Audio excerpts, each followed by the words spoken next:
mesdames, messieurs, bien le bonjour, bienvenue à vous tous. Bienvenue en ce week-end, c'est reparti avec toute l'équipe du week-end La Matinale, une émission préparée aujourd'hui par Myriam Makak.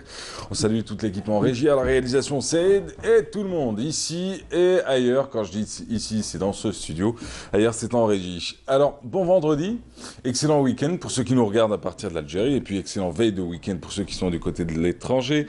Ce matin, programme riche, oblige, d'abord avec Fethi Benachnou, notre doc de la matinale. Il va parler des RAA, le RAA, le rhumatisme articulaire aigu. On en parle avec lui, il définira cela. Il parlera de ses origines, mais également de son traitement ou de l'accompagnement des personnes atteintes de ce rhumatisme. Aussi, ce matin, sur ce même plateau, la 3e édition de l'événement Archive Vision, qui traitera cette fois du patrimoine. Ça se passe du 19 et 20e siècle d'ailleurs, lors d'une journée de conférence qui se déroulera donc demain 28 avril, et qui sera l'occasion ce sera l'occasion pour nous de parler d'un concours aussi qui va se dérouler d'ailleurs à cette occasion, un concours d'architecture les 3, 4 et 5 avril prochains. Qui s'est passé le 3, 4 et 5 avril dernier, pardon. Alors du coup, on en parle ce matin, on vous détaille un peu le tout. Ce matin aussi, retour sur le 9e Festival culturel international de danse contemporaine, avec la fusion, la thématique de cette année. On en parle aussi, on y revient, ça se passe à l'Opéra d'Alger, à Boualem Bessaïeh, du 27 au 30 avril. Et ça se passe aussi au Palais de la Culture, Moufdi Zakaria, les 28 et 29 avril. Et à la Salle de Mbougar, les 28 et 29 avril également. Ça se passe dans plusieurs lieux, en simultané. On en parle ce matin avec plusieurs invités ici sur ce plateau. Le festival culturel européen aussi, lui aussi sera à l'honneur. Ça a débuté le 26 avril, c'est jusqu'au 13 mai prochain. Et là, on y revient avec plusieurs invités. D'ailleurs, le programme est là. Et tiens, il y a le retour de Hakim Laroussi, notamment dans ce programme. Mais on y revient, on vous le détaille. Et puis on finit tout à l'heure avec Hakim Keshroud, avec lui plusieurs invités. D'abord, Safia Mahmoudi, chargée de communication à l'Office des parcs et des loisirs. Mohsen Dahmani, directeur général en charge des moyens. Avec eux, on va parler de plusieurs activités, de plusieurs événements qui se déroulent d'ailleurs dans ces fameux parcs. Bienvenue chez vous, bienvenue dans la matinale. N'hésitez pas à nous écrire sur Canal Algérie, bah oui, sur YouTube et sur Facebook, sinon @Mahrez Rabia, Facebook, YouTube non, Facebook, Instagram et Twitter. Allez, la météo sans plus tarder.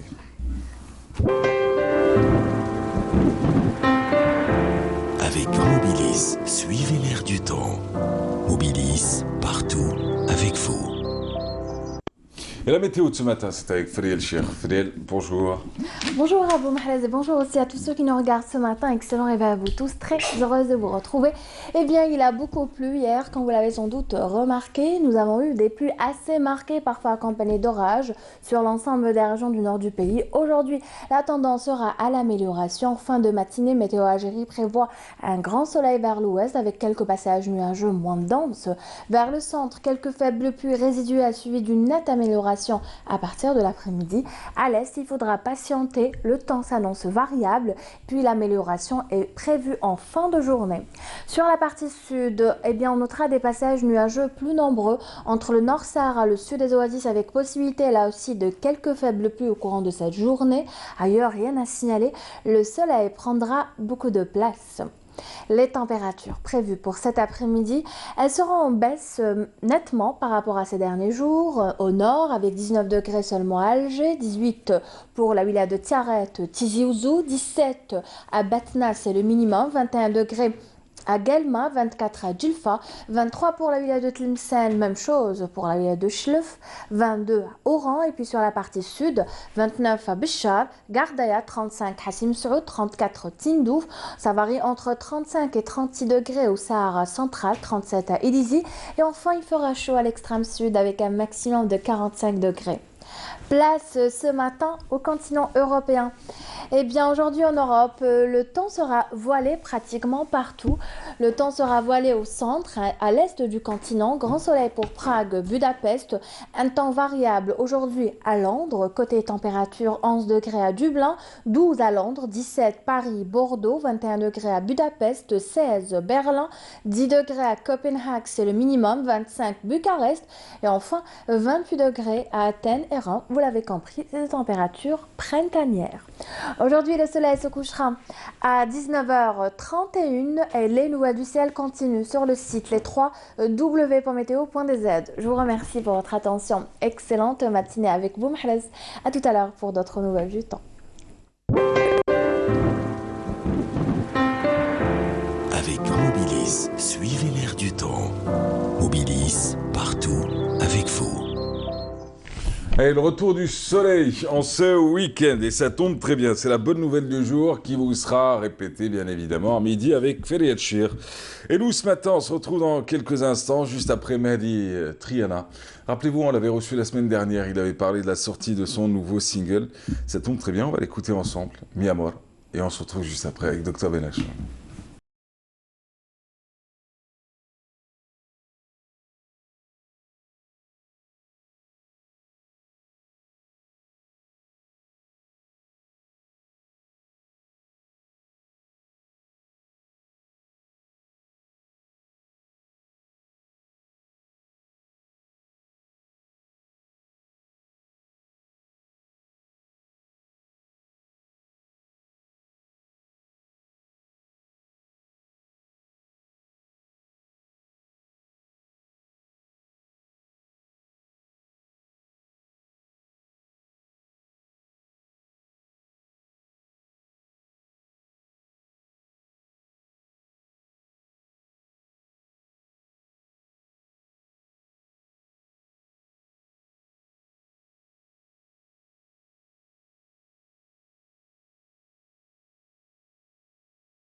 C'est ça.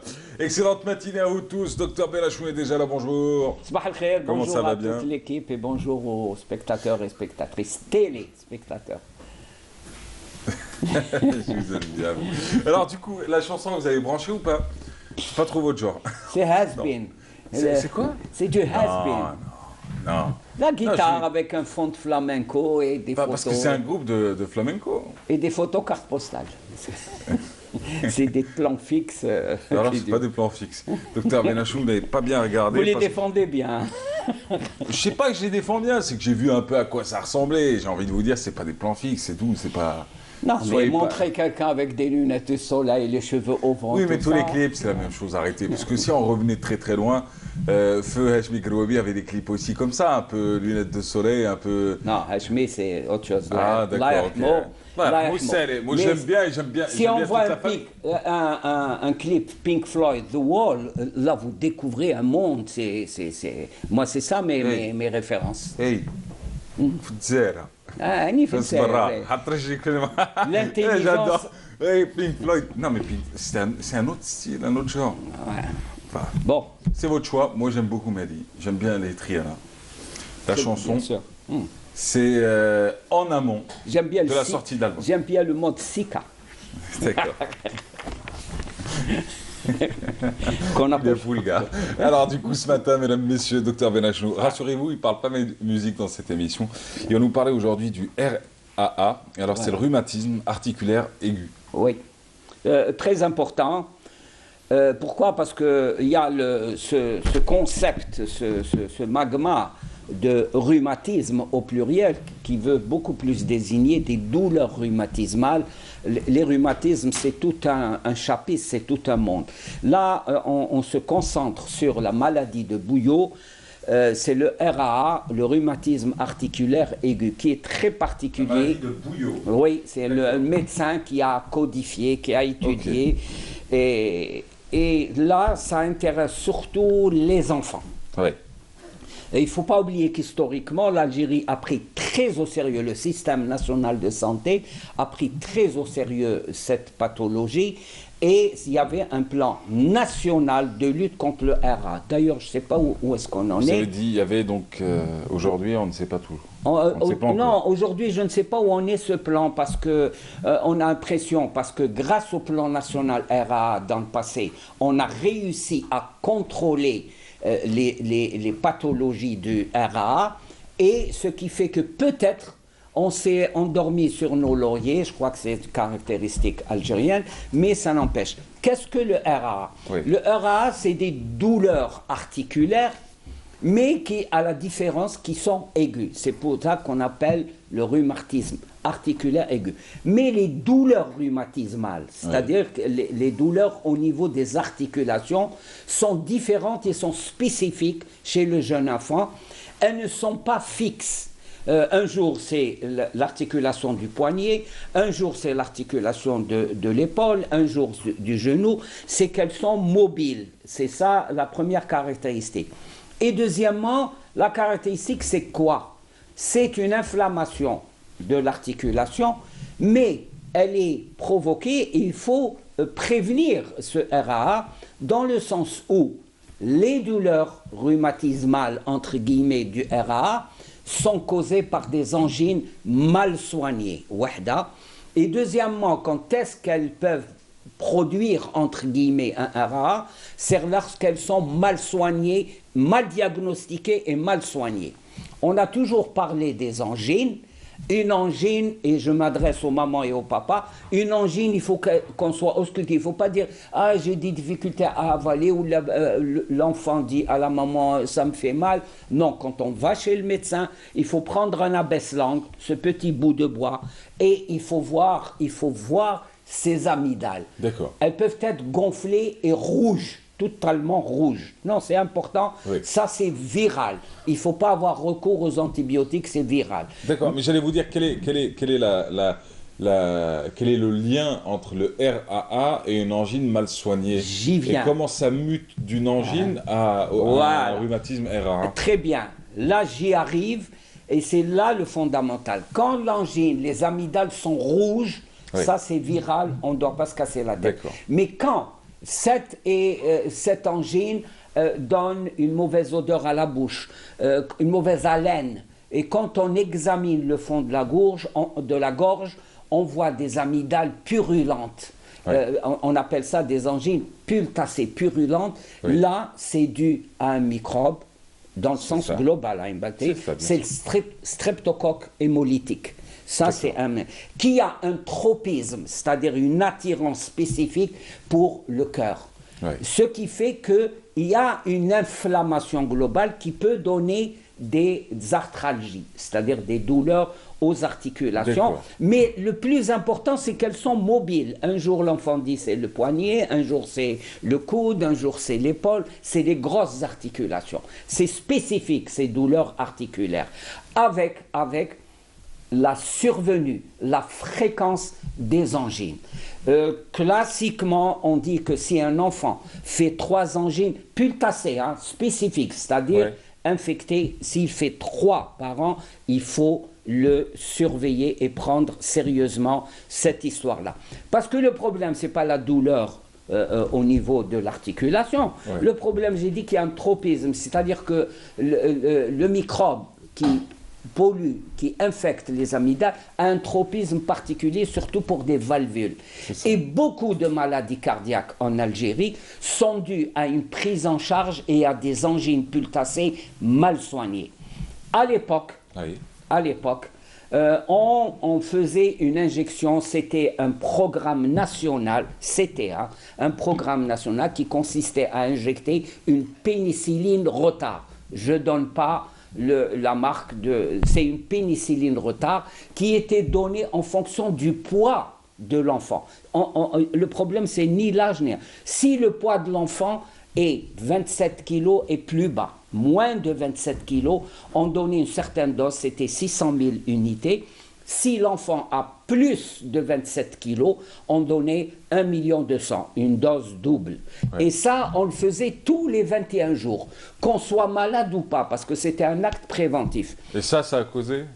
Et ça a éliminé, ça a éliminé carrément, diminué réellement le RAA en Algérie qui était très important. Juste, le RAA ne peut être causé que par une angine mal soignée? Mal soignée, c'est par un truc spécifique. Sans danger, c'est l'atteinte cardiaque. D'accord. Vous avez recroisé le RAA depuis? Oui, il y a des cas sporadiques. Articulaire aigu? Pourquoi j'ai dit avant? Des cas de rhumatisme. Oui. Pourquoi j'ai dit avant? Et pourquoi j'ai dit qu'il y avait un programme national de prise en charge du RA? Parce qu'on y était très sensible. Mais maintenant, on a réussi à vaincre, entre guillemets, toujours le RA, du moins à le dominer. Mais maintenant, ça fait partie des maladies auxquelles on ne prête pas attention. Le grand danger, il est où?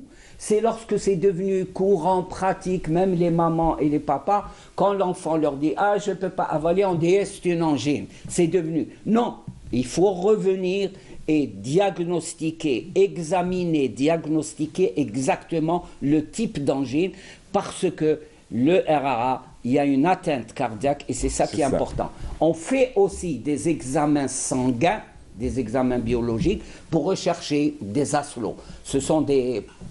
disons un mot à la mode, ce sont des traceurs qui sont présents dans le sang en cas de RAA. Mais je vous repose la question, avez-vous croisé des cas de RAA ces dernières années? Oui, de temps en temps, nous, personnellement, et même certains collègues, dès qu'un enfant se plaint de douleurs rhumatismales, on met le paquet auprès des parents. Est-ce que ces douleurs sont fixes? Est-ce que ces douleurs rhumatismales sont mobiles? C'est ça leur caractéristique, mobile, c'est leur déplacement. Donc ça, on peut... Et il faut tout de suite demander des aslos.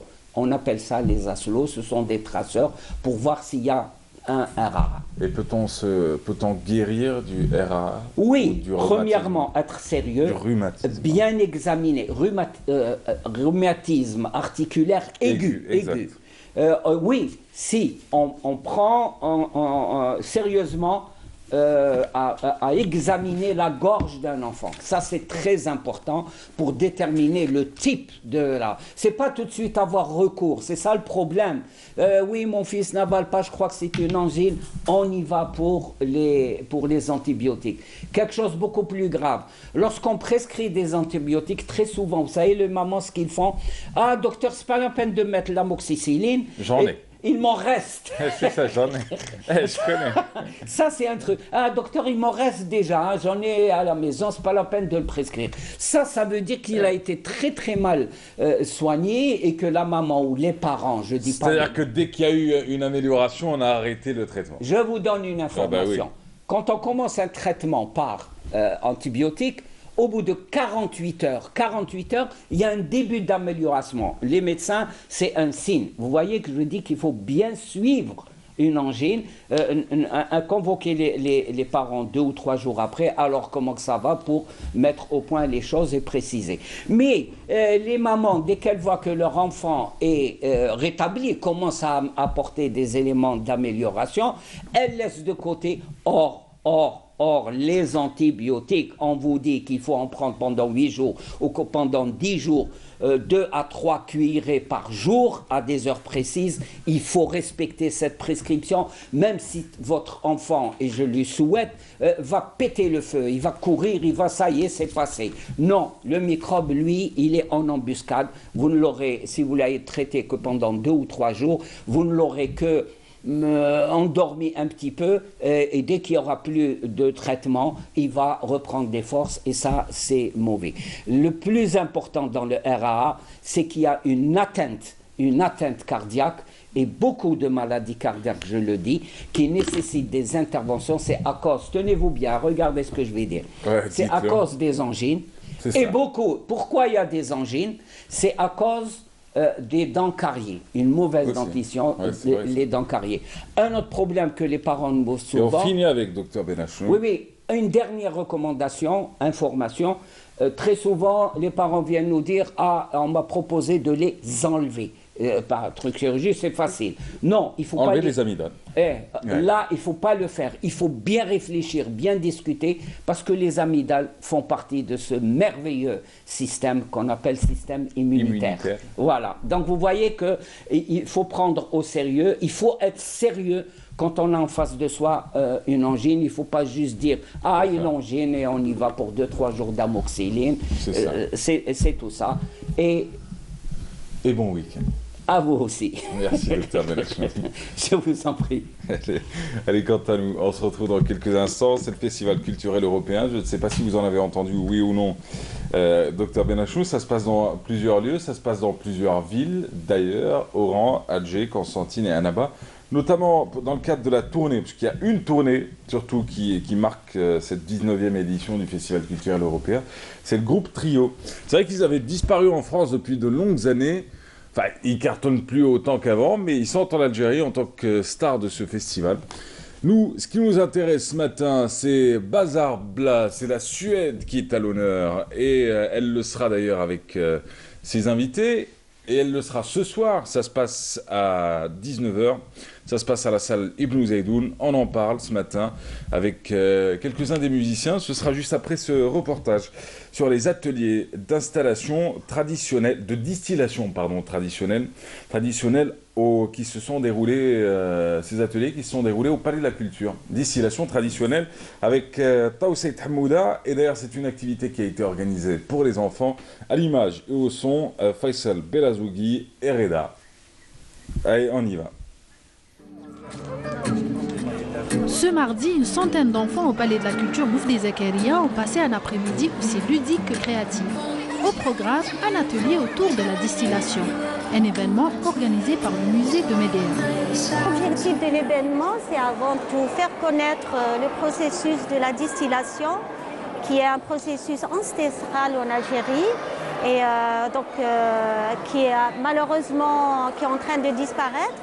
Donc l'objectif, c'était de le faire connaître, de le réhabiliter et puis surtout faire connaître au public jeune pour qu'il reprenne, espérant dans le futur cette activité, pour qu'elle ne disparaisse pas.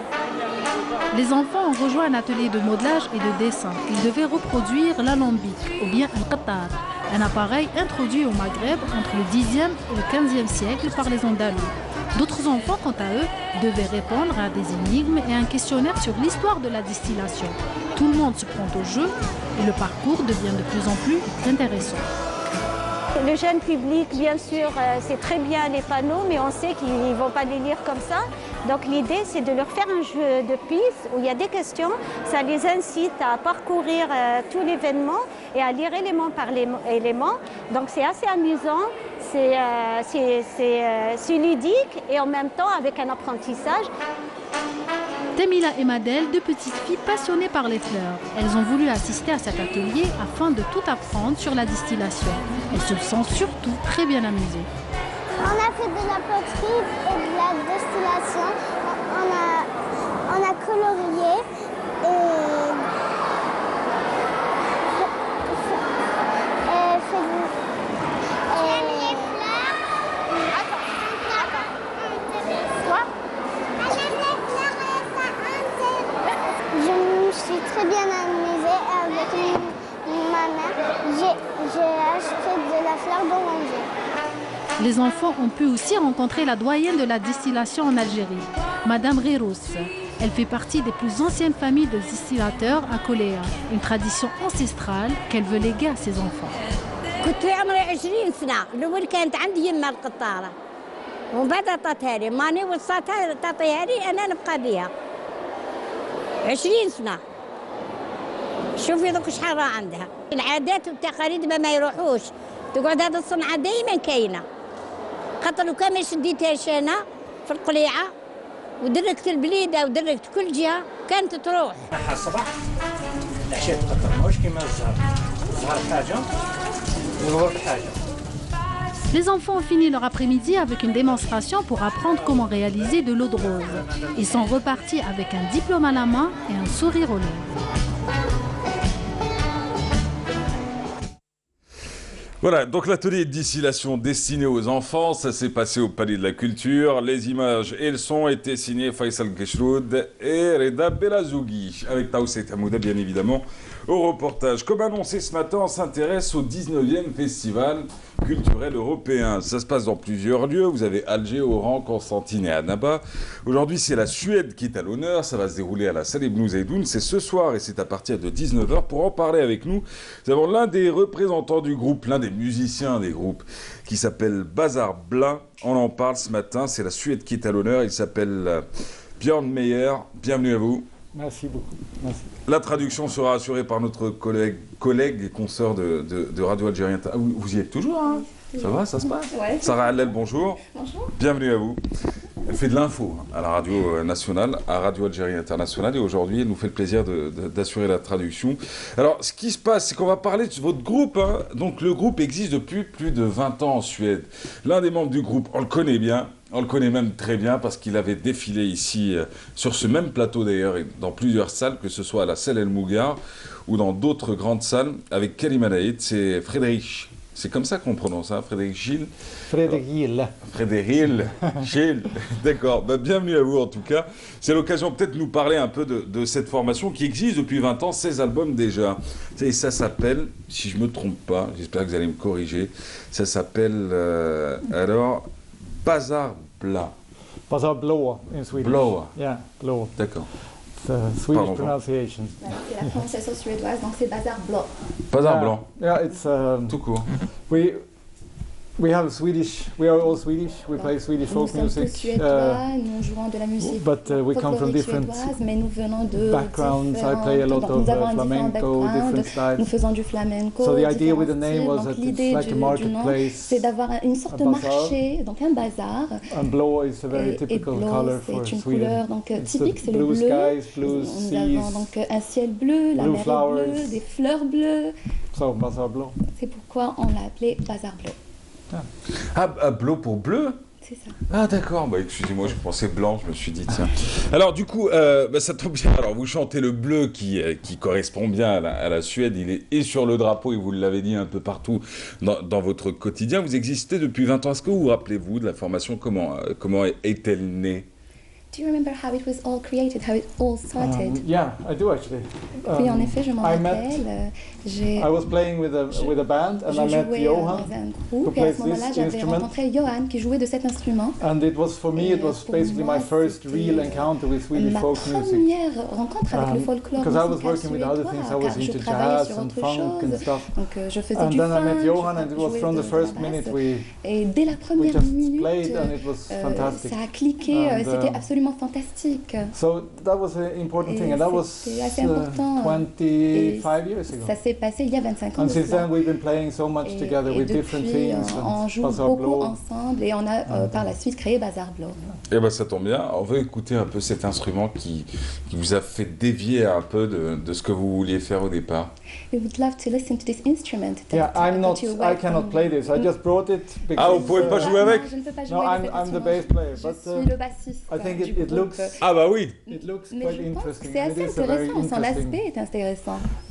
Donc c'est-à-dire que c'est c'est un autre musicien qui joue de cet instrument, Yeah. mais c'est cet instrument qui vous a donné envie de rejoindre un peu cette formation et de jouer ce style de musique en particulier.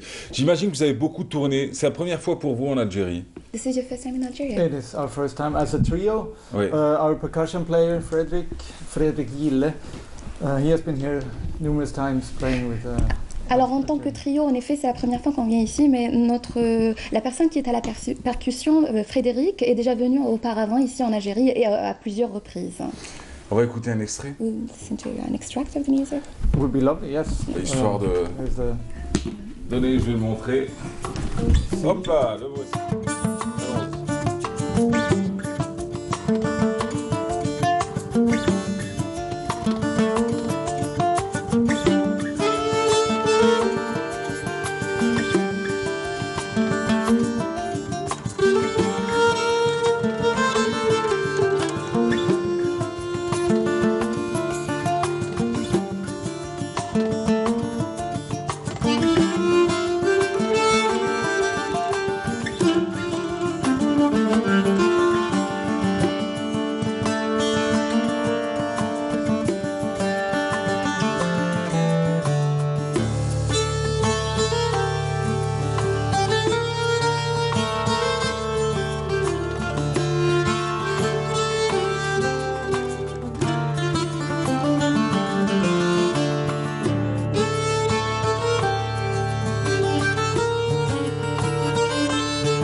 C'était Aziza, tiens, d'où vient ce titre? Pourquoi ce titre aussi? The whole album is a tribute to my wife. L'album est un hommage à ma femme. And her name was Azita. Son nom était Aziza. Donc, yeah, so voilà. It's a tribute to her. Donc c'est un hommage à mon épouse. Oh bah c'est très bien ça. Ce soir, vous montrez sur scène à 19h à la salle Ibn Zeidoun. À qui vous penserez en premier en montant sur scène? So tonight you will go to Ibn Zeidoun and you will do the show. Who is the first person you will think of when you go there? À la première note, hein, qu'on soit bien d'accord. Very premiere, I don't know. We will. Je ne sais pas. It's always an adventure when we meet. C'est toujours une aventure plutôt quand nous nous rencontrons. This trio is very special way of coming together. So we meet. Manière assez spéciale de se mettre ensemble, de travailler ensemble. And even though we have a repertoire, but we have more than 20 years of repertoire. Il faut savoir que c'est un répertoire qui compte plus de 20 ans. Depending on how the room is, ça dépend de la salle, ça dépend de l'interaction. It's quite open to see. C'est assez ouvert. On va voir, on va prendre une décision sur place, mais pour moi, ça va être. Azita is, for me, she's with me as ce sera probablement Aziza parce qu'elle est toujours avec moi. Est-ce qu'on peut le montrer, juste le montrer? Yes. I mean, this is. I would love to be able to play this instrument. J'aurais aimé pouvoir en jouer. You play it with a bow. D'accord. Donc vous jouez avec une sorte d'arc. And you change. Et vous changez donc les clés ici. It's like a keyboard. C'est une sorte de clavier en fait. So yeah, and you hold it like this. You play. Et vous le tenez de cette manière. So, and if you want to see more of this, you come to the concert. Si vous voulez en voir plus, venez au concert. Et ça se passe ce soir à la salle Ibn Zeidoun. En parlant de Suède, tiens, elle prend part à ce festival, à cette 19e édition, à travers plusieurs arts. Bah oui, il y a le cinéma, il y a un court-métrage d'ailleurs qui sera projeté Ça se passe à la salle El Mougar, c'est demain, 28 avril. Ça s'appelle Moonwolves et c'est sans dialogue. Et c'est demain, c'est 12 minutes de court-métrage à découvrir. Vous avez aussi un film cette fois-ci, c'est la Suède et c'est le 4 mai prochain. Ça se passe à 15h, c'est à la salle El Mougar toujours. Et c'est du réalisateur Cathy Edfeldt, si je ne me trompe pas, un film pour enfants et adultes qui s'appelle Steve Sleeps Astray. Alors ça doit être ça, mais après, est-ce que ça veut dire exactement ce que j'ai dit et est-ce que ça se prononce de cette manière-là? Vous pouvez vous rapprocher de l'ensemble des salles qui sont du côté de votre région, à Constantine, à Oran, à Naba ou à Alger, que ce soit à la salle El Mougar ou à la salle Ibn Zaydoun, vous pourrez récupérer ce programme, ce mini-programme un peu étonnant pour cette nouvelle édition, mais qui vous résumera un peu le tout. Merci à vous. Comment on dit merci en suédois? Tack. Attaque? Tack. Ah, tack. Je dis attaque, ça va être un peu compliqué. Alors du coup, on va écouter juste un deuxième extrait, histoire de donner envie d'y aller, et puis juste après, on vous dira au revoir. Allons-y.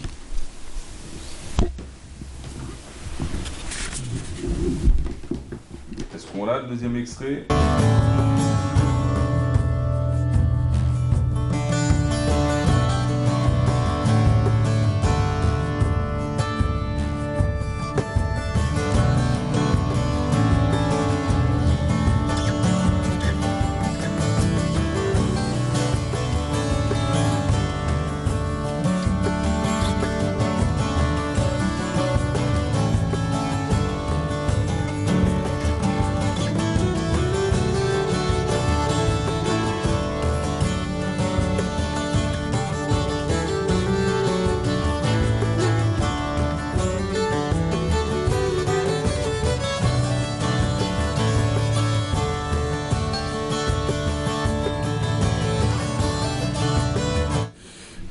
Rendez-vous ce soir. Tac. Thank you. Merci à vous. Merci Salah Hallel, merci d'avoir été parmi nous. On vous souhaite un excellent concert pour ce soir. Ça se passe à 19h, ça se passe à la salle Ibn Zaydoun. C'est la Suède qui est à l'honneur. C'est de la musique bien de chez eux et c'est à découvrir. Et ce sera non pas une ouverture, mais ce sera l'une des premières dates de la Suède ici en Algérie à l'occasion de ce 19e Festival culturel européen. Quant à nous, on s'intéresse à un événement. Il s'est déroulé en marge du Batimatek. Il s'agit d'une exposition sur l'architecture de terre. Ça s'intitule d'ailleurs Architerre. C'est organisé par la fameuse commissaire Yasmine Terki, qui elle-même est à la tête du Capter, les matériaux traditionnels, comment construire à l'ancienne, mais tout en respectant l'environnement. Ça tombe très bien, c'est Lamia Boudbouda qui a été à sa rencontre. On y va avec elle, on se retrouve juste après. La 6e édition du festival Architerre s'invite à Batimatek, où un riche programme a été élaboré pour l'occasion, à commencer par une exposition internationale itinérante qui s'installe au niveau du préau de la salle de conférence Ali Mahachi de la SAFEX. Dédiée à l'architecture contemporaine en terre crue, cette exposition réunit les 40 bâtiments finalistes du Terra Award, qui est le prix mondial des architectures contemporaines en terre crue. Une exposition qui révèle au public ce matériau traditionnel aux qualités insoupçonnées. Ainsi, de l'Afrique centrale à l'Australie occidentale, on découvrira l'exceptionnelle qualité esthétique et technique de ce type de construction. L'exposition en elle-même regroupe une compétition internationale qui regroupe les 40 finalistes de Terra Award 2016, qui est une compétition qui est spécialisée en architecture de terre et dont l'ambassadeur majeur est Wang Shu, un architecte spécialisé en architecture de terre qui a eu le prix Pritzker 2012. Et cette compétition regroupe des spécialistes dans différentes techniques telles que Marcelo Cortés, le Chilien spécialisé en technique de torchis, ou encore Eli Mouail, le Marocain spécialisé en technique d'Adobe, ou encore Steprem Maini qui a eu l'habitude de participer au festival Architerre dans les éditions précédentes et qui est spécialisé en BTC. Et nous avons aussi l'Américain Rick Joy, spécialisé en pisé, ainsi que Gwyn Shik-shin, un Sud-Coréen de renommée internationale. L'autre volet du festival, ce sont les ateliers d'initiation aux techniques de construction en terre.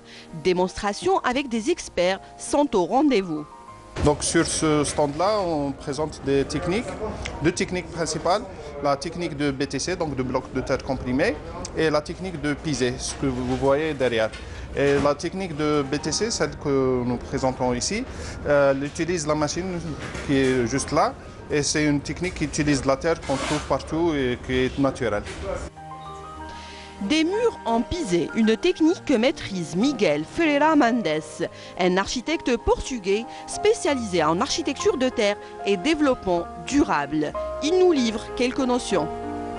La technique du pisé, c'est une des plusieurs techniques de construction en terre qui existent et qui est un peu différente des autres parce qu'on utilise la terre pour construire des murs directement. C'est-à-dire qu'il n'y a pas une phase de préfabrication des éléments comme avec les adobes ou les VTC où on construit des éléments qu'on maçonne après.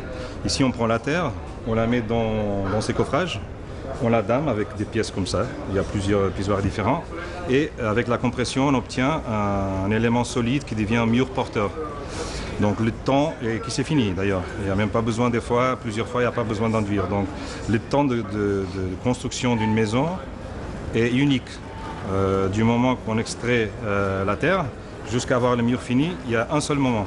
Il n'y a pas le moment d'extraire, transformer, produire, sécher et après maçonner. Le festival Architerre transporte le visiteur au cœur de ces architectures contemporaines durables, nous invitant à nous interroger sur leur réalisation et leur pérennité.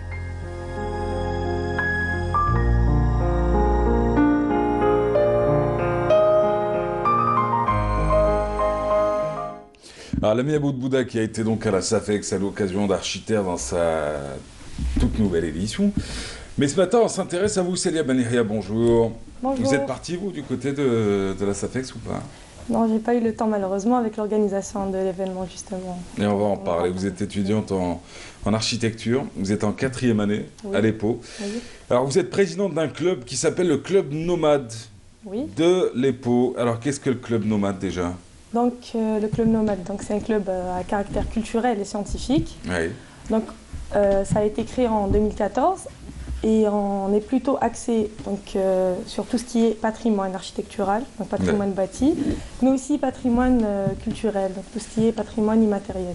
Le club existait déjà quand vous étiez arrivé à l'EPO ou vous l'avez créé? C'était sa première année, non. Je n'étais pas l'initiatrice, mais c'était en 2014. D'accord. C'était lors de ma première année que le club a été créé. Et depuis, vous êtes devenue présidente. Alors ce club, ses actions sur le terrain, c'est lesquelles? Ça se passe quand? Comment? Avec qui? Alors, en général, on s'intéresse, comme je l'avais précisé, à tout ce qui est patrimoine bâti. Oui. Et on organise, pour, disons, concrétiser la chose, on organise des conférences, des concours. On participe aussi à des chantiers avec des collectifs, donc des chantiers de restauration, des chantiers de réhabilitation du patrimoine. Donc c'est un peu ça. On fait des journées culturelles à l'EPO. Voilà, grossièrement, c'est ça. D'accord. Bon, bah, c'est très bien. Vous organisez un événement, ça se passe demain. C'est la 3e édition de votre événement Archivision qui traitera cette fois-ci du patrimoine du 19 et 20e siècle. Alors Archivision, c'est? Alors, Archivision, c'est une initiative qui a été créée l'année passée. Oui. Donc la première édition s'est déroulée à l'EPO. C'était en fait pour fêter le mois du patrimoine qui se déroule entre le 18 avril et le 18 mai chaque année. Donc, en fait, comment ça se passe? C'est un concours d'architecture nationale. Donc, on réunit tous les étudiants d'architecture sur le territoire national au niveau de l'EPO. Et le concours se passe en 48 heures non-stop. Donc, en charrette, on ne dort pas, on travaille. Et à la fin, on ressort avec des projets d'architecture qui rentrent dans la thématique. Mais avant ça, on organise aussi une série de conférences pour, on va dire, éclairer un peu la thématique qu'on aborde. Et cette fois-ci, ça sera la thématique du patrimoine architectural et urbain du 19e et 20e siècle. Donc tout ce que la France nous a légué comme patrimoine bâti. D'accord. Voilà. Qui seront les intervenants dans cette conférence? Alors, il y a une partie d'intervenants qui sont enseignants, chercheurs à l'EPO. Donc nous aurons M. Wagni Yassine, qui était conseiller au ministère de la Culture et qui est enseignant à l'EPO. Nous avons Madame Chérif Nebila qui est directrice du laboratoire LVAP, laboratoire patrimoine et architecture urbain, ainsi que nous avons Monsieur Faïdi Halim qui est architecte sur le terrain. Nous avons aussi Madame Semmaï Esma qui est architecte enseignante à Sétif, à l'université de Sétif.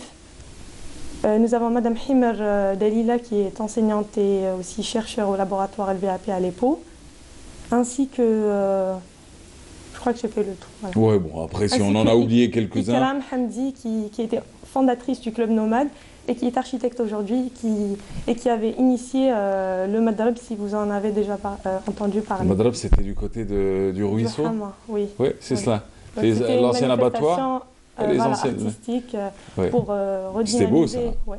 C'est très bien ça. Alors du coup, ça va se passer donc demain sur une journée. Ça se passe au sein de l'EPO? Non, ça se passera à la salle de conférence de l'École supérieure des Beaux-Arts. Ah bah oui, en plus je l'avais noté. L'École supérieure des Beaux-Arts qui va donc accueillir votre conférence sur le patrimoine architectural du 19-20e siècle, forcément le legs de la colonisation. Avec, vous l'avez dit tout à l'heure, ça donnera aussi, ça aboutira sur un concours. Sur cette fameuse charrette, les 3, 4 et 5 mai, et non pas avril, comme ce que j'avais dit tout à l'heure, bêtement. Alors, 3, 4 et 5 mai, des étudiants venant des 4 coins du pays, où je sais que vous reviendrez très prochainement d'ailleurs, ce sera peut-être pour mercredi, pour détailler un peu sur le concours. Mais juste sur le concours, on restera dans la thématique de la conférence d'Archivision, ou est-ce qu'on s'en éloignera? Si, en fait, justement, les conférences sont là pour éclairer les étudiants sur la thématique. C'est une mise en bouche, quoi. Voilà, pour leur donner une assise théorique, pour qu'ils puissent faire leur projet d'architecture ensuite, intervenir sur le site qu'on aura choisi. Vous êtes hors concours ou dans le concours? Moi, je suis organisatrice, donc je suis hors concours. Vous pouvez pas, ça... Oui. D'accord. Il y en a beaucoup qui vont prendre part à... Oui. Le concours va se dérouler où? Ça va se dérouler à l'EPO, donc à l'école d'architecture. Oui. Protection civile... Tout le monde sera sur place, quoi. Oui. 48 heures non-stop, c'est... On a déjà fait ça, donc on a l'habitude avec les charrettes. Ça va aller? Oui, ça va aller. Allez, tant mieux alors. Alors du coup, Archivision ouvert à tous demain ou... Non, en fait, on a lancé... des invitations. Des invitations. Et pour les étudiants qui nous regardent aujourd'hui, qui disent « Eh mince, il y a une conf, il y a une belle conf, il y a une belle rencontre », non. Si, peut-être, pourquoi pas. Ils n'auront qu'à nous contacter sur notre page Facebook ou par mail. Qui s'appelle Oreo? Nomade Club EPO. Nomade Club EPO. Et le mail? Voilà. Donc c'est nomade.epo@gmail.com. Il y a beaucoup d'étudiants de l'EPO qui sont membres du Nomade Club? Oui. Et le Nomade Club, c'est spécial EPO ou est-ce qu'il y a des étudiants d'architecture, par exemple de Blida ou d'autres villes qui font partie? Non, c'est spécial EPO. Oui, c'est un club de l'EPO. Oui. D'accord. Et il y en a beaucoup qui prennent part et qui font partie du comité d'organisation. Ce serait bien ça. Oui. Ouais. Vous êtes la seule architecte dans la famille? Oui, je suis la seule. Oui. Papa, maman faisait quoi? Bon, ma mère, elle est enseignante et mon père est ingénieur. D'accord. Et l'architecture, par choix, par envie? Oui, c'était par choix. Mais qu'est-ce qui vous a donné envie? Forcément, il y a un petit déclic. En fait, j'ai toujours été passionnée par l'histoire, tout ce qui est histoire, tout ce qui est patrimoine. Donc voilà, c'était un peu ça qui m'avait poussé à faire architecture. Ouais. Et c'est où? On a oublié quelque chose? Non. Non, je pense qu'on a fait le tour. On rappelle juste que vous êtes présidente du Club Nomade de l'EPO, que vous êtes étudiante en 4e année à l'EPO. Il n'y a pas de spécialité en 4e? Si. Je suis en spécialité patrimoine, bien sûr. Forcément. Oui. Que le club donc, fait partie de la vie de l'EPO et des étudiants de l'EPO, que vous organisez cette 3e édition de votre événement Archivision. 3e ou 2e? C'est la 3e. C'est la 3e, d'accord. Archivision, ça va se passer demain, ça se passe à l'école des Beaux-Arts, à la salle de conférence, à la salle de conférence, c'est ça, de l'école des Beaux-Arts, et ça portera sur le patrimoine du 19 et 20e siècle, avec un panel d'experts qui seront là, et ce sera l'introduction à votre concours, le concours qui se déroulera les 3, 4 et 5 mai prochains, et qui est ouvert à l'ensemble des étudiants en architecture des 4 coins du pays. Oui, qui, pour quelques-uns, ne prendront pas part à l'événement, puisqu'ils arrivent à la veille du concours. C'est cela? Oui. Ouais. Bon, ils se prépareront autrement. Sur votre page Facebook, vous allez retransmettre, vous allez faire un live? Oui, ça ouais. Ah oui, donc vous allez retransmettre la conférence. Ouais, c'est bien. On n'a rien oublié? Vous êtes sûr? Normalement, c'est bon. Tranquille, ça va aller? Tranquille. Merci à vous. Merci d'avoir été là. Célia Benirria était avec nous ce matin et elle fait partie de cette nouvelle génération d'architectes qui arrive et qui pousse, passionnés par le patrimoine. En tout cas, on vous reverra d'ici mercredi prochain. Quant à nous, on se retrouve dans quelques instants avec nous sur le plateau. Eh ben, plusieurs invités, notamment Zayen, l'artiste qui sera avec nous pour nous présenter son nouveau clip. Et il y aura aussi sur ce plateau plusieurs invités. Ce sera l'occasion de parler d'un concours de breakdance et d'une finale. Et ce sera l'occasion aussi de revenir sur le 9e Festival culturel international de danse contemporaine d'Alger. Ça se passe à Boualem Besser, donc l'Opéra d'Alger. Ça se passe à Moudi Zakaria, donc le Palais de la Culture. Et ça se passe à la Salle El Mouga. C'est du 27 au 30 avril prochain dans ces 3 lieux en simultané. On se retrouve quant à nous dans quelques instants pour parler du nouveau clip de Zayn, juste après sa propre chanson. Allons-y. كل واحد مسؤول فوق الكرة الأرضية لازم كلنا نتهلاو فيها وثروتنا هي الطبيعة ثورنا لا غد السوال إنو كوني ذا شو سنفكا مازال ومازال لقديش ديس أشحال أدى موسى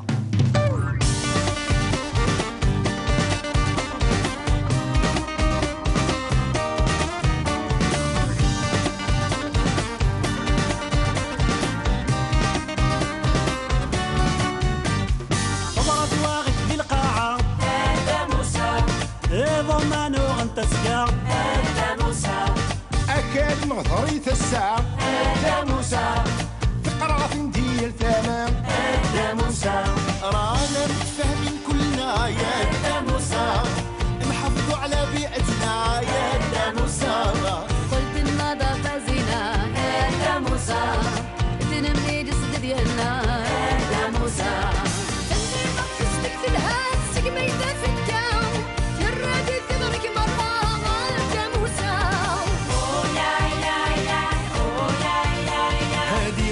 وحدة اللي عليها رانا هنا هادي بلادي وبلادك علينا احنا ينظفوها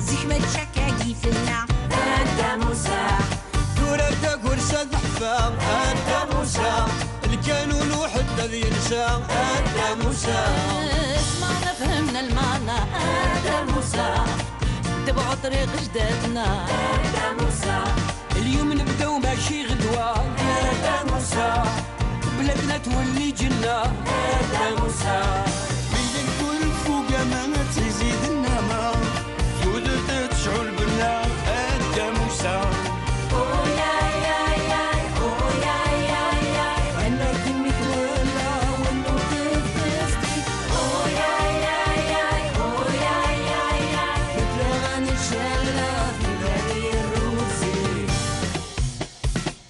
Ne laisse pas traîner tes déchets, s'éparpiller, retomber aux abords de nos allées. Il faut te prendre en charge, Agma, sans quoi c'est la décharge. الأرض تتنقى الهواء يتصفى السما يتفاجى البحر يتخلوى يا وخيي يا دادا موسى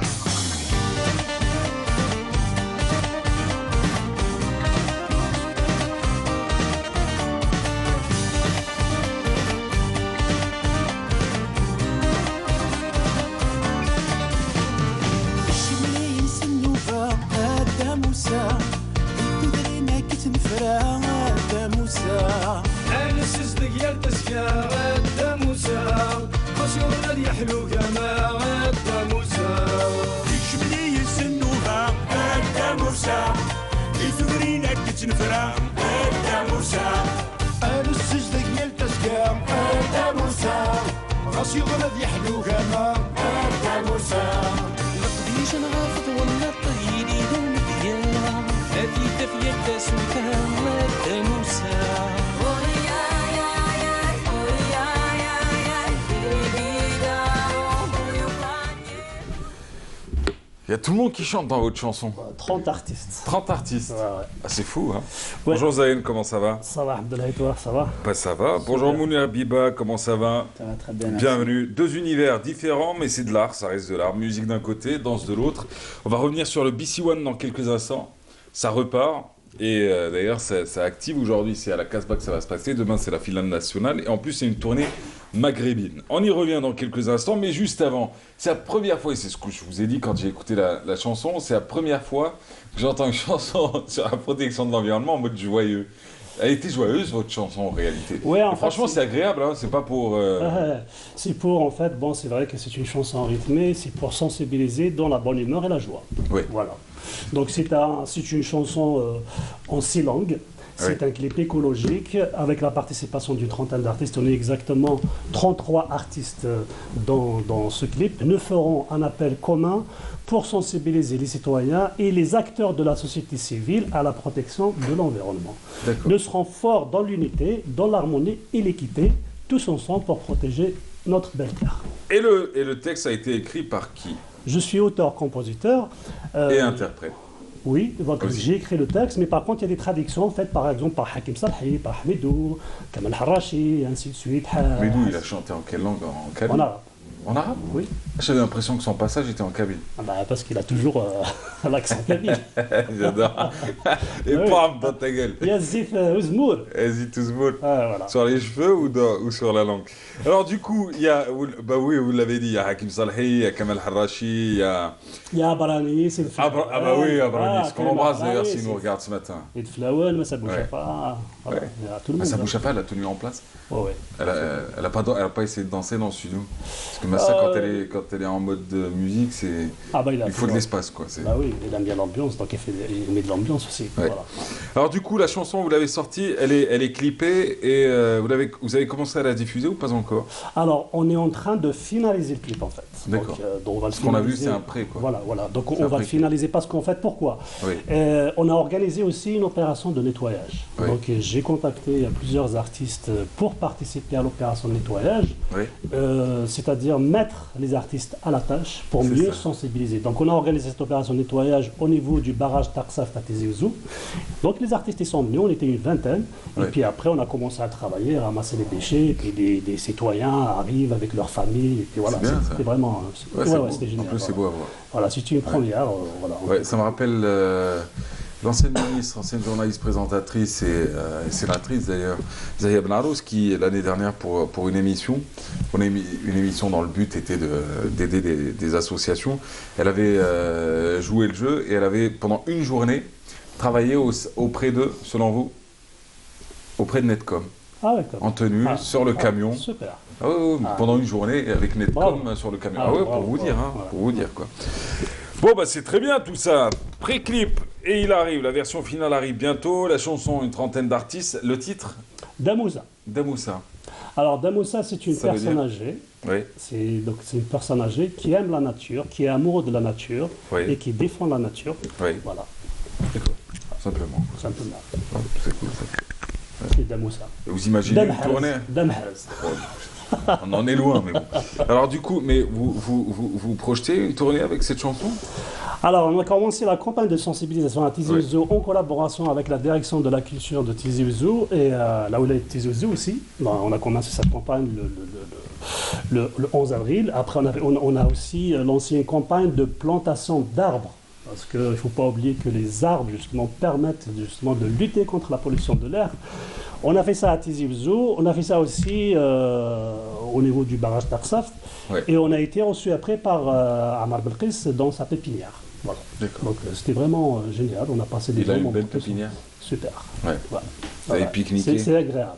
Eh ben, tant mieux. On a pris un café, on n'a pas pu pique-niquer parce qu'on était arrivé vers 3h, 4h juste pour prendre un café. D'accord. Hey, tant mieux. Hey, le BC1, comment ça va? Ça va. Alors, tournée maghrébine, hein, c'est ce que vous me disiez, Mounir Biba, il y a quelques instants en coulisses. Alors, la tournée, ce sera Tunisie-Maroc, Algérie. Actuellement, c'est Tunisie, Algérie, Maroc. Ouais, dans l'ordre, hein. Mais c'est les 3 pays qui sont concernés. 3 pays concernés, c'est la première fois. Vous avez commencé par quel pays? La Tunisie la semaine dernière. Ça s'est passé comment? Plutôt bien. La compétition a été absente pendant 2 ans. Donc il y a eu un petit peu un renouveau, une nouvelle génération. On a découvert beaucoup de jeunes. J'étais présent il y a 3 ans lors de la dernière édition. Donc c'était un plaisir de retrouver un peu de la fraîcheur et puis de l'envie. Alors, juste, parce qu'on est en train de parler du concours, on va détailler après le parcours, mais juste avant, le BC1 en quelques mots pour ceux qui ne sauraient pas ce que c'est. C'est la compétition mondiale de référence de breakdance. C'est une quarantaine de pays des qualifications nationales à travers le monde, une grande finale mondiale qui aura lieu cette année en Suisse le 29 septembre. Donc c'est l'événement le plus attendu de l'année qui se construit un petit peu tout au long de l'année à travers les différentes qualifications dans le monde. Alors la Tunisie, vous avez fait combien de villes?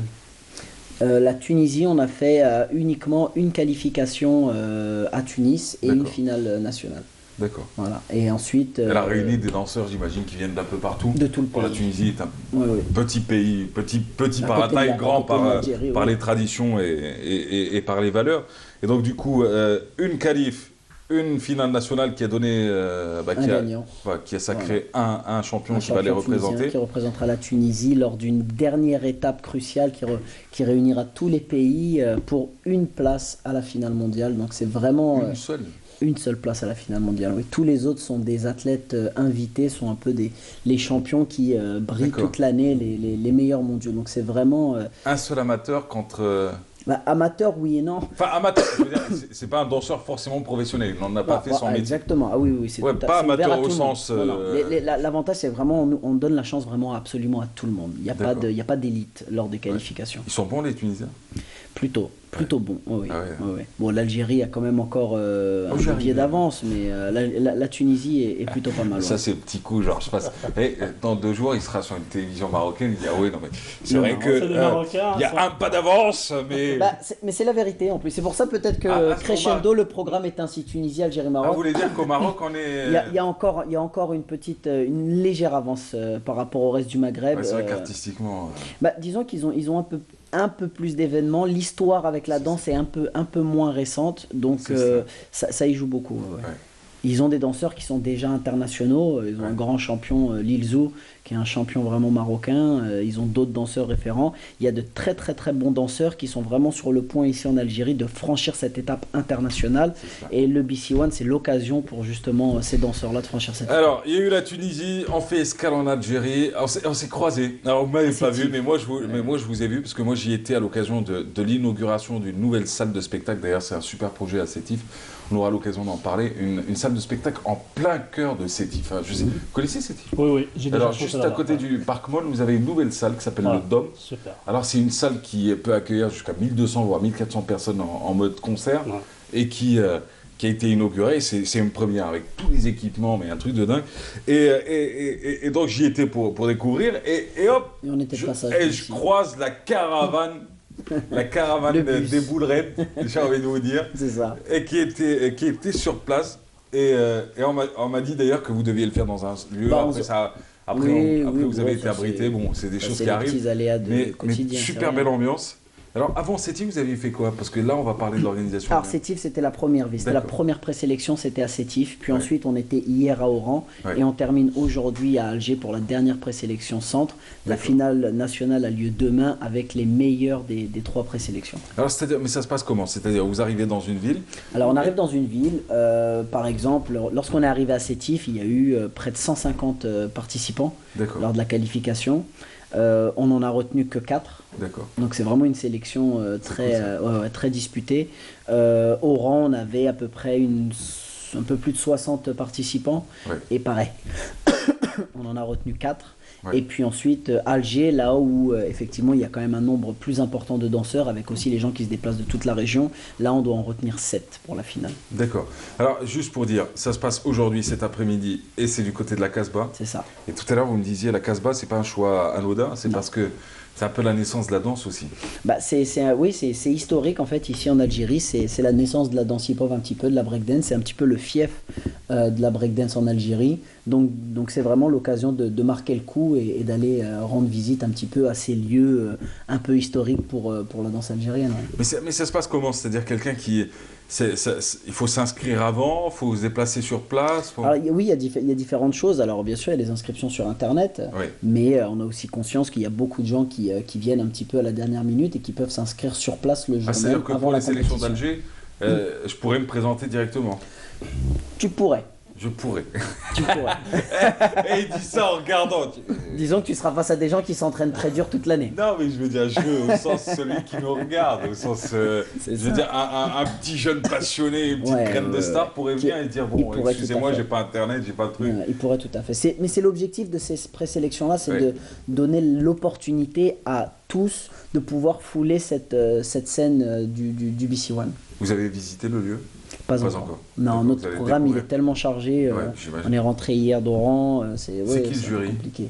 Alors le jury. J'ai cru voir Lilou de loin. Oui, bien sûr. Lilou, il est obligé d'être là. C'est la star locale. Donc non, alors c'est exceptionnel parce que cette année nous sommes 7. Donc d'habitude nous sommes 3. Mais là, étant donné qu'on est en tournée au Maghreb, il y a toute une équipe BC One All Star qui est présente avec Lil Zou le Marocain, Onkten le Coréen. Wing le Coréen, Pelesino le Brésilien, Meno l'Hollandais, moi et Lilou. Vous parlez quelle langue dans la caravane? Tous ensemble, ça parle marocain, algérien, anglais, français, c'est un mélange de tout, c'est pas mal. Ouais. Il n'y a que le portugais qui doit se sentir un peu seul, tu vois, le brésilien. Ça va, il se débrouille. Raciste, les Maghrébins. Il se débrouille. Non, il connaît même plutôt pas mal de mots en arabe et il se fait beaucoup d'amis en Algérie. Alors du coup, pour la sélection d'Alger, vous l'avez dit, vous allez sélectionner 7 parce qu'ils sont nombreux, ils viennent de Tipaza, de Blidat, Boumerdès, de la région en général. Ça peut aller même jusqu'à Indefla et autres. Alors, mais pour demain, c'est la grande finale. Et ça se passe au bois des Arcades, au théâtre de verdure de Riyad El Feth. Ah, c'est un beau site, très beau site. On espère que le temps aussi sera beau. Il fera beau parce qu'à partir de cet après-midi, c'est le retour du soleil. Alors, vous avez une vue splendide. Vous avez déjà chanté là-bas ou pas? Théâtre de verdure de Riyad El Feth, juste derrière Maqam Cheikh. Non, là-bas non. J'ai chanté à Ben Zaidoun, à la Sablette, mais pas là-bas, non. Ah ouais, là-bas c'est quelque chose. Alors là-bas vous avez l'une des plus belles vues. Vous avez. Moi je vais découvrir. Ouais, vous avez l'amphithéâtre, enfin la partie donc assise, qui donne directement sur Alger. Et l'artiste quand il chante, il donne dos à Alger et la mer. Super. Non, c'est quelque chose. Hein. Les arbres par-ci par. Bon, après. T'as un gars qui a construit une moitié de villa qui sort la moitié sur la mer. Mais en même temps, ça aurait été trop beau de le laisser tel quel. Bah oui, il fallait le gâcher un peu. Je sais pas si. Non, mais c'est vrai. Hein. C'est dommage. Il y avait une vue. Dommage. Maintenant, il y a un bout de maison. Et ce qui est bien dans la maison, c'est qu'il te rappelle que t'es en Algérie. Il a le msek avec le truc et il accroche les culottes, tricot de peau et ce qui va avec. Non, mais c'est vrai. Mais bon. Il y a aussi le théâtre des Sablettes qui est pas mal aussi. Ah oui. La Sablette, c'est magnifique. Non mais là, je vous dis, c'est une vue sur le port d'Alger. D'accord. Là, c'est quelque chose, hein. Les arbres, la mer. Magnifique. Ah oui. Bon, vous partez quand après? La troisième étape, c'est le Maroc. Dimanche, la dernière étape, le Maroc. C'est chaud, hein, ça va vite. Ça va vite, ça va très vite. Alors l'Algérie est le programme le plus complet et le plus riche parce qu'on a les présélections, on a 3 présélections, une finale nationale, on donne plusieurs aussi workshops, plusieurs stages dans la semaine.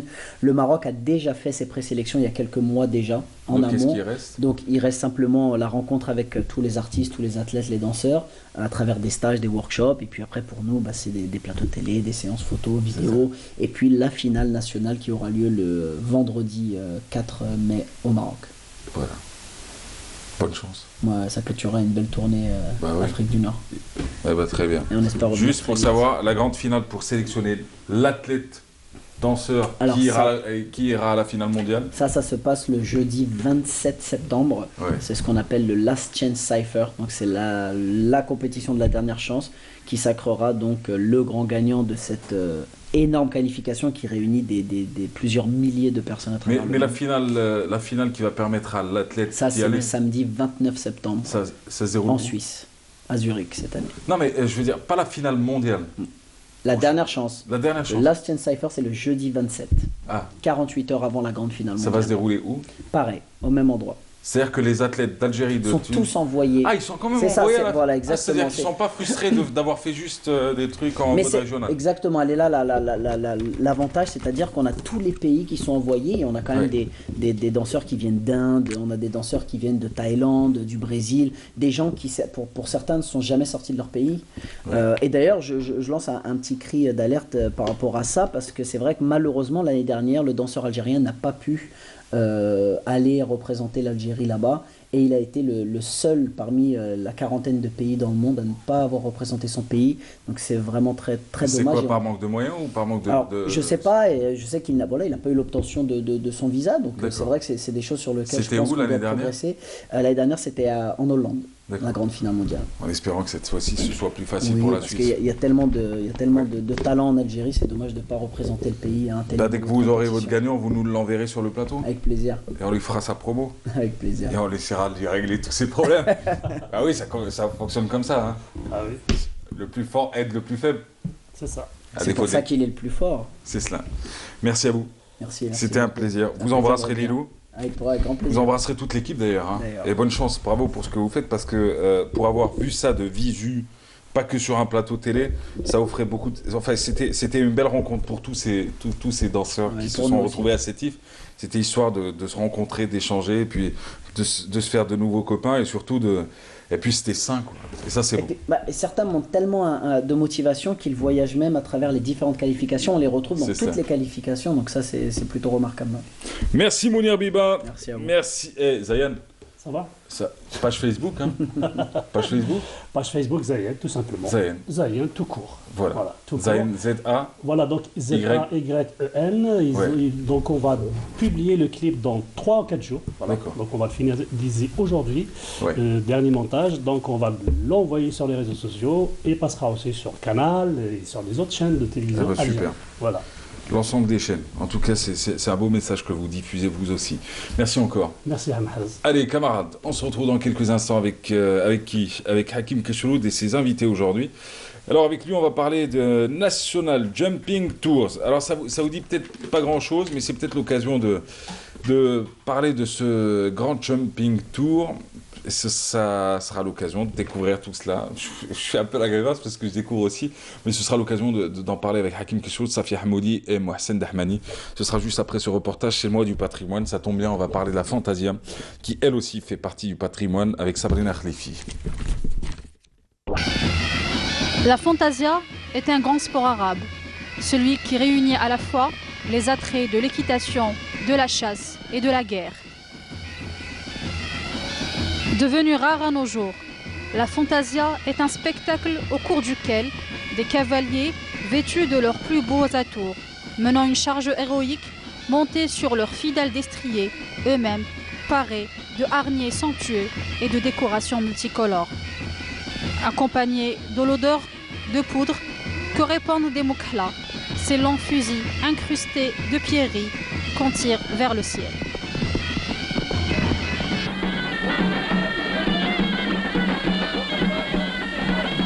S'inspirant de techniques d'assaut militaire anciennes, l'exercice de la Fantasia ou l'Ab el-Baroud voit la course de rang de cavaliers aux montures richement ornées, munis de fusils à poudre noire, suivis d'un coup de feu synchronisé. Il s'agit de la répétition de 2 mouvements de cavalerie de guerre, la charge fourdoyante, al-Kar, ainsi que la retraite instantanée, al-Far. Symbole de la virtuosité guerrière, la Fantasia assure la continuité d'une tradition équestre centenaire. La Fantasia répond à des règles spécifiques. Sur un terrain délimité, les cavaliers emplissent l'air du bruit de leur cavalcade. Ils sont tous vêtus de blanc, portant des pantalons bouffants et courent avec une ceinture nouée. En bandoulière, une boîte à poudre ciselée, un poignet recourbé glissé dans son étui. Les longs fusils de parade aux crosses ciselées, incrustés de nacre et d'ivoire. Le respect de l'enchaînement, la cohésion d'ensemble, la simultanéité du baroud sont les critères essentiels de la Fantasia.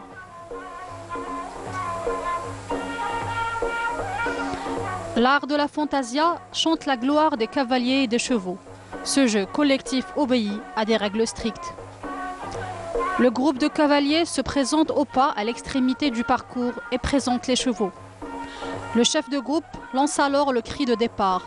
Les cavaliers réagissent en lançant leurs chevaux au galop, en maintenant un strict alignement sur environ 50 mètres. Au deuxième cri d'armes, les cavaliers se lèvent au coude à coude, en tenant les fusils en joue. C'est la plus belle phase du spectacle. Le déclic des armes se fait entendre avec un retour au calme des cavaliers.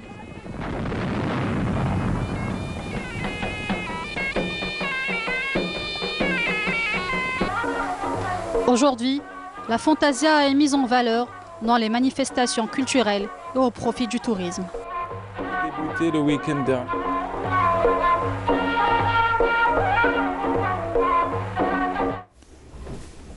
Hello everybody, how are you? Everybody. Ouais, si tu veux. Bah, bon, très bien. Ah, bah, très bien, on commence bien. Sur votre notation à la fin du mois, je vous enlève 2 points sur votre salaire. Alors du coup, ce matin, vous n'êtes pas seul, Hakim Keshroud? Non. Eh ben oui. Bienvenue, hein, parce qu'on va passer le week-end ensemble. Bonjour, oui, bienvenue. Ça me fait toujours plaisir. Je passe plus de temps avec lui qu'avec ma femme. Moi aussi. On va le faire, c'est ça. Alors du coup, ce matin, vous n'êtes pas seul, vous êtes accompagné de Madame Shafiqa Wadia. Bonjour, bienvenue à vous. Monsieur Dahmani Mohsen. Bonjour. Bienvenue. Vous représentez l'OPLA aujourd'hui. Qu'est-ce que l'OPLA? L'OPLA, c'est l'Office des parcs et sports d'Alger. D'accord, ça tombe bien, on va en parler dans quelques instants. Bienvenue à vous. L'actu sport, ça ce sera dans quelques instants. Alors l'OPLA, que doit-on dire sur l'OPLA aujourd'hui, madame, messieurs? Eh ben, l'OPLA qui organise donc un grand tournoi, donc un grand international jumping tour. Donc ça concerne les sauts d'obstacles, c'est du sport équestre, c'est de la cavalerie. Voilà, c'est un sport qui est peut-être méconnu, pas très pratiqué. En raison parce que les gens ils ont peur, ils se disent que ça coûte cher, entretenir un cheval. C'est vrai qu'il n'y a pas beaucoup de parcs pour pratiquer donc, les sports équestres en Algérie, même s'il reste quand même quelques grands clubs, on a quand même de très très grands clubs, on a de très très bons cavaliers et cavalières. Donc dans les différents clubs, en plus de ceux de l'armée nationale et bien sûr du Haras Jomhouri qu'on connaît, donc c'est l'une des meilleures cavaleries en Algérie, et donc cette discipline permet aux jeunes cavaliers et cavalières de s'affronter et bien sûr d'essayer de grappiller énormément de points pour les compétitions internationales. C'est vrai que l'Algérie organise ces derniers temps énormément de compétitions internationales ici en Algérie, et là durant ces 2 week-ends, les amoureux de cette discipline auront l'occasion et ont l'occasion d'aller voir un peu de quoi il s'agit, ce qui se passe, et pourquoi pas intégrer leurs enfants à cette discipline qui est très demandée dans certaines régions, surtout en Algérie, hein, messieurs, dames. Exact. Voilà. Je leur laisse le soin de finir. Donc cette fois-ci, OPLA revient à l'organisation des championnats et des sports. Et vous m'avez dit que ça fait peu plus de 10 ans qu'elle ne l'a pas fait. Voilà, donc elle revient cette année sous l'égide de la Wilaya et la jeunesse et la direction de la jeunesse et des sports, en collaboration aussi avec la Fédération équestre algérienne.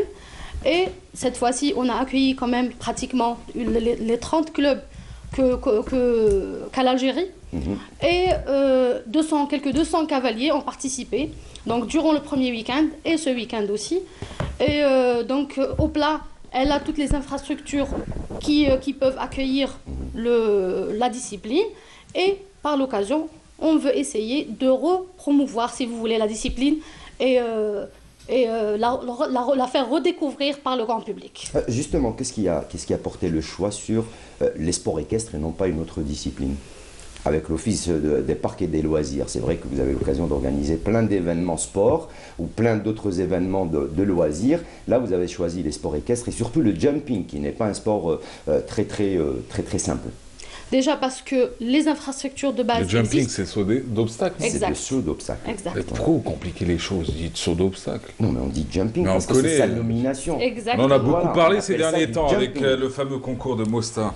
Ouais, voilà. Exact. Donc, le tournoi international de Mostaganem.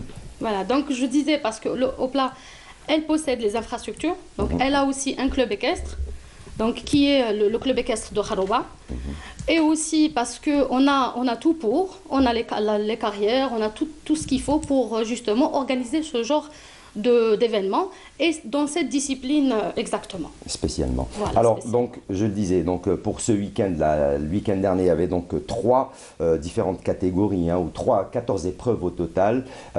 Pour cette fois-ci, il n'y en a que 2.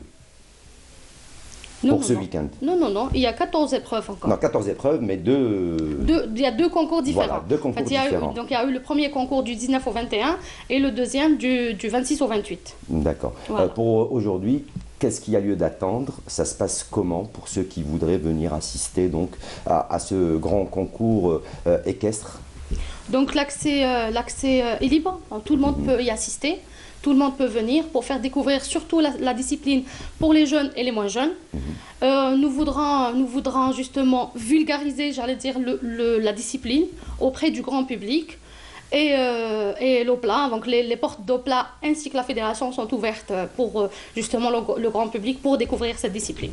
Et justement, monsieur Dahman Mohsen, en tant que directeur adjoint donc, de l'OPLA, c'est vrai qu'il y a encore plein d'événements qui vont être organisés durant cette saison 2018 avant la fin de l'année, avec bien sûr les championnats africains, les championnats, les Jeux africains également. Bien sûr. Il y a les Jeux africains de la jeunesse qui sont programmés au niveau de l'OPLA, Karoubi, côté sport équestre, ainsi qu'au niveau de la promenade des Sablettes, qui est exploitée et gérée par OPLA, le bras d'exécution de la wilaya d'Alger. Elle va supporter 3 types de disciplines, une course vélocycle au niveau de la piste cyclable, ainsi qu'une course d'athlétisme et quelque chose au niveau de la plage. Et cette manifestation de juillet est parrainée et organisée par le comité olympique ainsi que le ministère de la Jeunesse et des Sports à travers la direction de la Jeunesse et des Sports de la wilaya d'Alger. D'accord.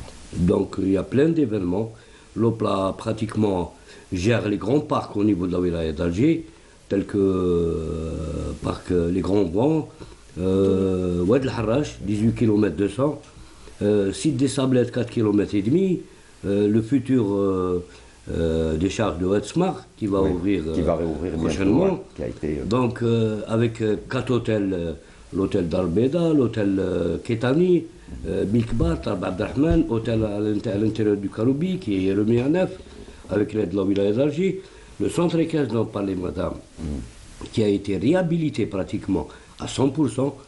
Il y a une école à l'intérieur pour vulgariser le sport et le mettre au niveau des masses, essayer de ramener les gens pour ce sport qui était auparavant un sport de luxe. Maintenant on essaie de vulgariser à la base. Donc l'OPLA elle est pratiquement en actualité actuellement au niveau de la wilaya d'Alger. Et il faut savoir aussi, Mahrez, qu'il va y avoir, tout à l'heure on est en train de parler en aparté, il risque d'y avoir également la création d'une police équestre à Alger. C'est ce que vous m'avez dit tout à l'heure, monsieur. Ça va être annoncé peut-être par les autorités concernées, mais on a une vague info dans ce sens. Ça correspondrait bien en même temps à la ville. Oui. Voilà. Bah oui. Parce que vous avez beaucoup de pays. Maintenant, vous avez à Paris une police équestre. À Barcelone aussi, dans de grandes villes. Hein. Surtout là où il est difficile d'accès avec un véhicule. Voilà. Accès avec un véhicule, c'est pour éviter également la pollution, c'est pour plein de choses. Et donc, ce serait quand même dommage l'Algérie qui est connue, qui est réputée pour avoir quand même des chevaux qui sont réputés mondialement. Oui, cheval arabe, donc il est très très connu. Donc, ce serait sympa de voir tout ça. Et puis, ça permettrait également de vulgariser cette discipline et le travail. Mais n'allez pas loin, hein, l'utilisation des animaux a toujours fonctionné ici en Algérie. On n'avait qu'à regarder, bon c'est pas du tout pareil, mais à la Casbah c'est à Dodane. C'est à Dodane. C'est à Dodane que l'on ramasse les... C'est ça. Pour vous dire que ce serait pas quelque chose de... On doit mal monter les gens avec un camion sur les escaliers de la Casbah et vous descendre. Il n'y a pas d'espace. Mais si, ça passe quand même, les petits camions là. Oui, non, mais ça... Il faudrait un tuk-tuk. Vous connaissez le tuk-tuk? Je connais le tuk-tuk. Ben voilà, c'est ça qu'il faudrait.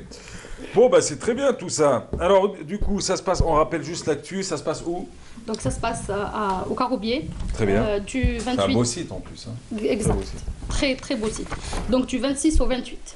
Aujourd'hui même, on a une compétition qui est en train de se dérouler. Ouverte au grand public? Oui, exact. Oui, en plus, c'est un bel endroit. C'est juste à côté des Sablettes. Et c'est une belle discipline. C'est une très très belle discipline à voir dans un très beau stade, dans un très beau lieu, avec un très beau sport aussi. C'est un endroit pour sortir également. Il fait beau aujourd'hui, il va faire beau cet après-midi. Voilà. Donc du coup, autant en profiter aujourd'hui et demain pour cette deuxième journée et troisième demain de clôture. Voilà. Bon, moi j'étais content de voir le Milk Bar par contre. Je vous l'ai dit en coulisses tout à l'heure, j'ai rencontré un vieux copain qui était serveur avant, dans un hôtel que j'ai vu évoluer durant les 10 dernières années, et qui m'avait annoncé qu'il était l'un des gérants de cet espace, c'est ça, un des responsables, et que Le Milk Bar est ouvert 24 heures sur 24.